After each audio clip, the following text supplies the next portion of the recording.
Hai hai, sumpah kenapa ya kayak gue sulit banget untuk ngomong bebas gitu di rumah. Ini tuh bokap gue lagi di kamar mandi, jadi gue kayak bebas ngomong gede segede ini. Ini gue lagi jalan 10 menit karena gue habis makan, habis sarapan. Supaya menurunkan, melancarkan pencernaan, terus juga supaya gula darahnya nggak naik. Jadi harus bergerak habis makan. Kayaknya nanti kalau tiba-tiba videonya gue matiin, itu gara-gara bokap gue udah keluar kamar mandi. Pokoknya jangan aneh dengan video kali ini. Gue kayak tadi habis nyuci kan. Sekarang jam 11-an kayaknya. Gue belum lihat jam lagi.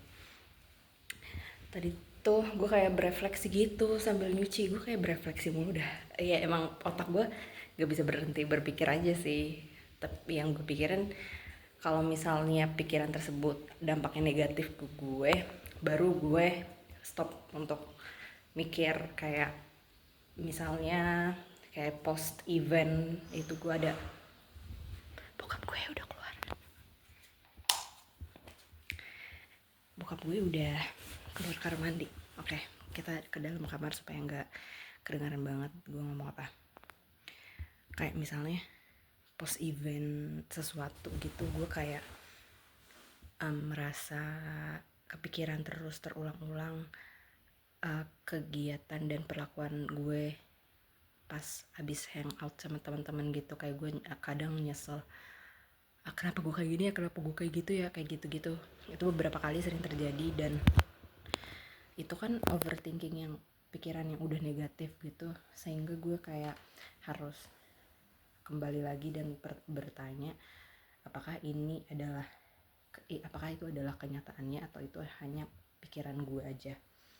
Itu salah satu advice yang gue dapat juga dari konselor gue, kayak harus membedakan antara pikiran yang kita buat sendiri dan juga kenyataannya seperti apa. Habis itu yaudah, tadi gue refleksi lumayan banyak itu di pas lagi nyuci terkait dengan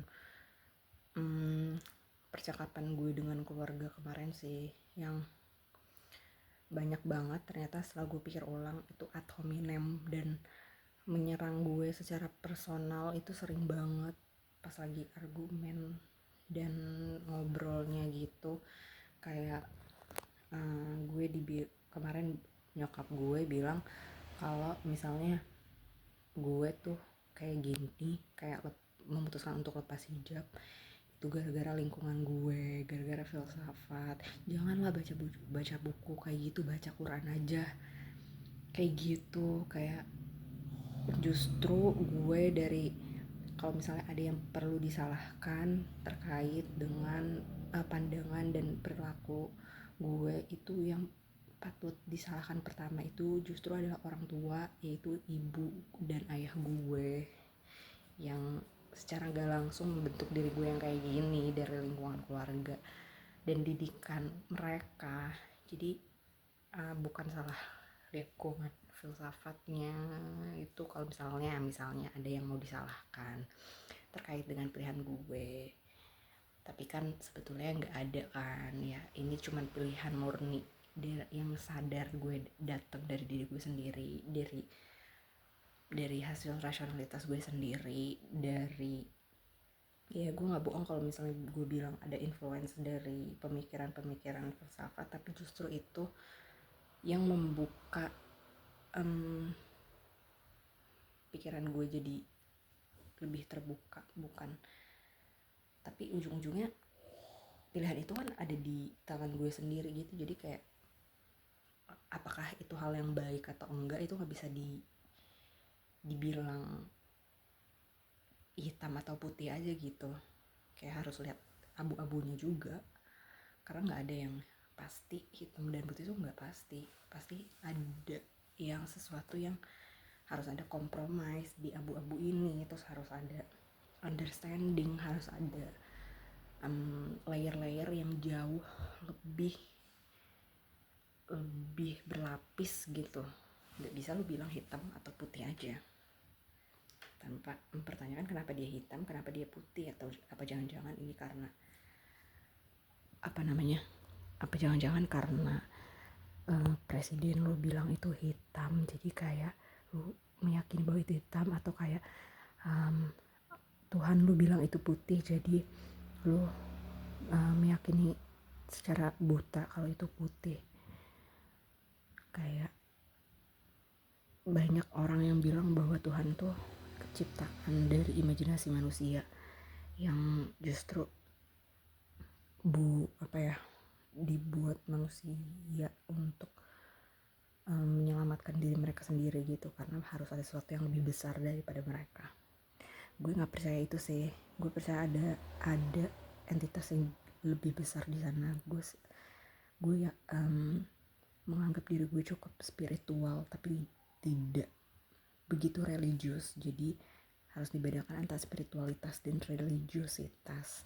Religiositas itu terkait dengan agamanya. Gue ada masalah nih sama agama ini nih, karena itu orang-orang dan pemuka agama, petinggi agama yang suka banget ngedistorsi esensi daripada Tuhan dan juga bicara atas nama Tuhan. Itu gue sebel banget sama orang-orang kayak gitu yang justru malah ngejelekin agamanya sendiri. Jadi kayak oke, itu intermezzo jauh banget, tapi intinya kalau misalnya cara pikir dan pola pikir gue yang kayak gini, yang kalau misalnya argumen itu pasti selalu ada yang tercekat di tenggorokan gue, terus kayak selalu kemarin tuh pas argumen sama orang tua gue tuh nangis. Jadi pasti selalu kayak gitu, kalau misalnya gue nggak bisa ngomong gue tuh nangis karena kayak gue nggak paham itu dari kecil kan. Emang kalau misalnya dikasih tahu orang tua orang tua ngomong ya udah kita dengerin aja kan, kayak nggak boleh bantah, dengerin aja. Jadi gue terbiasa gue ada pikiran, gue ada pendapat kayak gimana pun itu tuh terpendam dulu. Gue nggak bisa ngomong baru nanti setelah setelah sesi ceramah itu baru bisa kayak gue pikirin lagi gitu. Jadi seringkali kalau misalnya dalam berargumen, dalam ngobrol, itu tuh respon yang gue kasih ke orang lain itu delay karena udah terbiasa berpikir cepat. Gue berpikir tapi nggak diutarain, jadi kayak itu kan sama aja kayak dipendam aja dong, nggak keluar dong. Pikiran yang nggak keluar kan nggak bisa dikatakan betul-betul sebagai pikiran kan. Jadi kayak gitu, gue mau outgrow dan lepas daripada pandangan-pandangan fasis keluarga. Menurut gue kayak sistem yang paling fasis itu sistem keluarga anjir, yang ada pada keluarga lu. Ibarat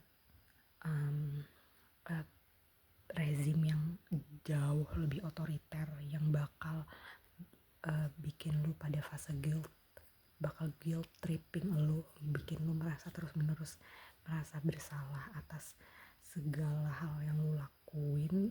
Itu di atas namakan Tuhan, di atas namakan normalitas, di atas namakan masyarakat, tatanan sosial. Please deh, gue kayak udah gak kuat banget sama sistem-sistem fasis. Gue gak mau jadi fasis juga. Tapi kayak gue mikirnya orang-orang kayak gitu, kalau misalnya mereka gak sadar dan mereka gak berusaha keluar dari sistem itu, bakal jadi fasis juga sih. Kayak contohnya orang-orang Indo yang justru opresif kaum marginal, itu kan kayak ngikutin logikanya penguasa kan. Aneh banget gitu. Mereka yang teropresif jadi terbiasa untuk mengopresi orang lain. bro, janganlah cari pelarian untuk jadi jahat gitu, bisa gak sih? Terus kayak kemarin tante gue juga ngomong kayak apa yang ada di ruang kelas itu harus stay di ruang kelas. Menurut gue justru yang ada di ruang kelas itu harus dikeluarin dan dikasih tahu ke masyarakat, disebarluaskan, karena itu gunanya pendidikan, untuk mengedukasi masyarakat secara luas, nggak hanya harus stay di pikiran lu. Kalau kayak gitu kesannya pendidikan itu eksklusif, inklusif. Padahal pendidikan tuh buat semua orang, pengetahuan buat semua orang, yang justru sebagai mahasiswa, sebagai agen-agen pendidikan, agen akademis, itu memiliki tanggung jawab moral gitu untuk mengedukasi orang lain dan untuk ya membantu perbaikan dan juga perkembangan pola pikir untuk masyarakat yang lebih besar lagi, bukan hanya tentang dia seorang gitu, gimana dia menggunakan pengetahuannya untuk manfaat bagi orang yang banyak, bukan hanya untuk diri dia sendiri dan disimpan aja di dalam ruang-ruang kelas terus mengapung aja gitu, nggak ada gunanya, impossible. Jadi kayak ya udahlah, stop jadi rasis. Bye bye, sorry gue bisik-bisik ya.